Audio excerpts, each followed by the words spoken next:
At 7 minutes after 3, Mr. Minert stormed in the principal's office. Please, please tell me I didn't just see that Evans kid get on a bus to go home, out there laughing and joking around with all his buddies. Tell me I'm seeing things. Like a kid who shoots a teacher with a rubber band going home instead of staying after school. Tell me I'm blind. Tell me I'm crazy. Tell me something. Anything. Mr. Richards got up and closed his door. David, this is the second time today I've had to ask you not to shout in my office. Please sit down. I don't want to sit down. Mr. Richards glared at him. He pointed at one of the blue plastic chairs in front of his desk. David, sit. The principal sat in the other blue chair. Yes, that was hard, and you saw him getting on that bus because both of his parents work and his mom expects him to be at home with his younger sister after school. It would have been difficult for the parents if Hart had stayed for detention today. If a boy misbehaves, we punish the boy, not his parents. So relax. Starting tomorrow, Hart will be staying after school for the next 2 days. Mr. Minert popped up halfway out of his chair. 2 days? Only 2 days? Mr. Richards nodded. That's right, 2 days detention. I don't believe Hart hit you on purpose, and he's staying after school 2 days for shooting rubber bands at school.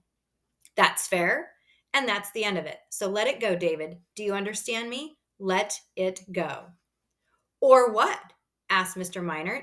You can't fire me twice. Mr. Richards paused. He'd had a feeling this was going to come up. In a gentler voice, he said, You haven't been fired, David, and you know it. It's a town budget crisis.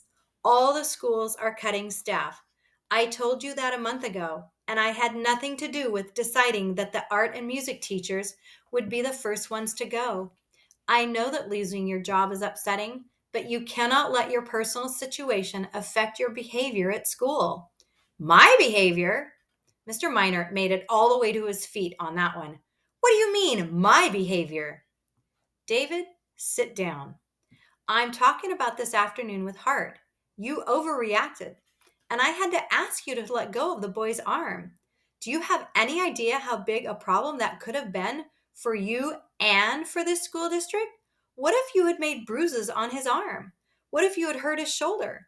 That could have been on the evening news today, and for all we know, it still might be.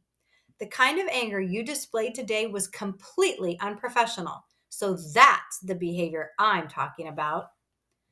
Mr. Minert turned and looked out the window. The last two buses were pulling away. The principal kept talking. I'm sorry about the town's money problems, and I'm very sorry your job will end on January 1st. You have a right to be upset about that. It's a rotten Christmas present. You're a terrific music teacher, David, and I hate losing you. But there's nothing I can do about it. I did get the school board to keep your names out of the local news until the Christmas vacation begins, and I understand why you and the other teachers made that request. It'd be even worse with everyone walking around feeling sorry for you. So, so we all just have to make the best of a bad situation. Make the best of it, said Mr. Minert, still facing the windows. Easy for you to say. No, said Mr. Richards, it's not easy. We went through this 8 years ago, the same thing, and there's nothing easy about it, not for me, not for anyone. Mr. Minert didn't respond, so the principal added, If there were anything I could do about this, I'd have done it by now.